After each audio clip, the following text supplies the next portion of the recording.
Hello friends, स्वागत है आप सभी का कलरफुल स्टडी के इस यूट्यूब चैनल में। आज हम जानेंगे कि कैड सॉफ्टवेयर क्या होता है। कैड सॉफ्टवेयर बेसिकली स्टैंड करता है कंप्यूटर एडेड डिज़ाइन पे। कैड सॉफ्टवेयर जो है वो यूज़ किया जाता है 2 डायमेंशनल और 3 डायमेंशनल मॉडल्स को क्रिएट करने के लिए। ये इंजीनियर्स, ड्राफ्टर्स, आर्टिस्ट और भी अदर फील्ड्स में यूज़ किया जाता है।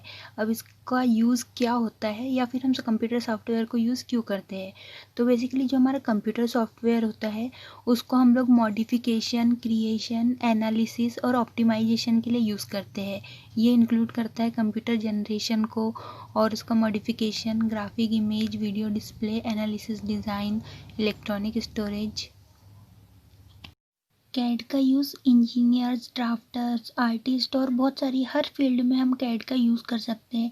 कैड एक ऐसा सॉफ्टवेयर है जो कि बहुत इजीली और बहुत ही आसानी से किसी भी प्रोग्राम को इम्प्लीमेंट कर सकता है। ये है हमारा फ्लो चार्ट।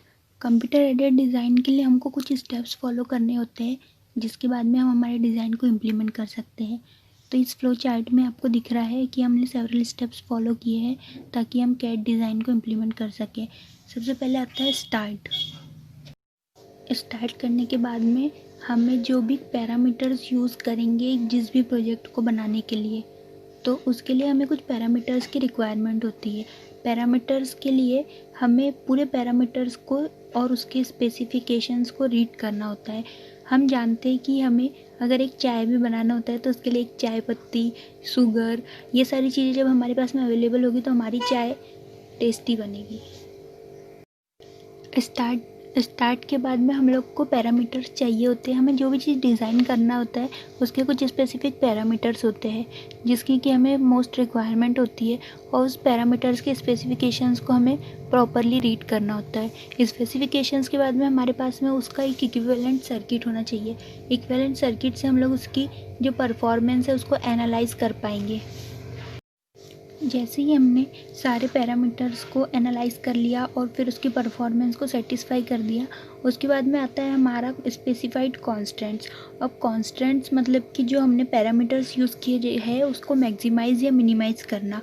अगर वो हमारे मैक्सिमाइज़ और मिनिमाइज़ होने के बाद में जो हमारा ऑब्जेक्टिव फंक्शंस है उसमें अगर वो सेटिस्फाई हो जाते हैं तो फिर हमारा जो है वो आगे की प्रोसेसिंग होंगी। और अगर ये हमारे जो पैरामीटर्स हमने यूज़ किए हैं वो हमारे कॉन्स्टेंट्स नहीं हो पा रहे हैं या फिर हमारे ऑब्जेक्टिव फंक्शंस में वो मिनिमाइज़ नहीं हो पा रहे हैं, तो ये सारे जो है वो मशीन के पास जाएंगे।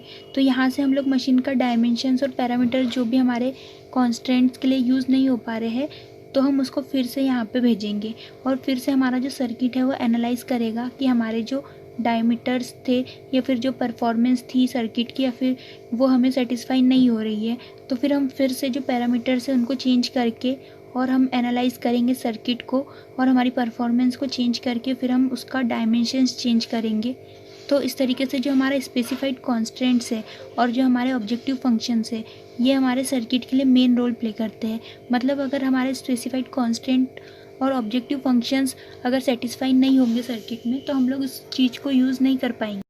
अब जो हमने स्पेसिफाइड कॉन्स्टेंट्स और ऑब्जेक्टिव फंक्शंस मिनिमाइज किए थे अगर वो हमारे सेटिस्फाई हो जाते हैं तो उसके बाद में हमारे को सारा डेटा प्रिंट के फॉर्म में मिल जाएगा और हमारी प्रोसेस जो है वो स्टॉप हो जाएगी।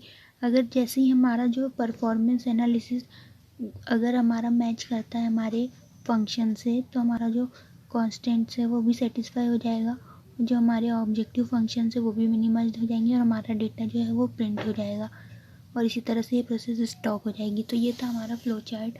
आई होप कि आपको ये समझ में आया हो और भी आपको जो टॉपिक पढ़ने हैं आप मुझे कमेंट करके बताएं और एक बार लाइक का बटन ज़रूर प्रेस कर दें। Thank you.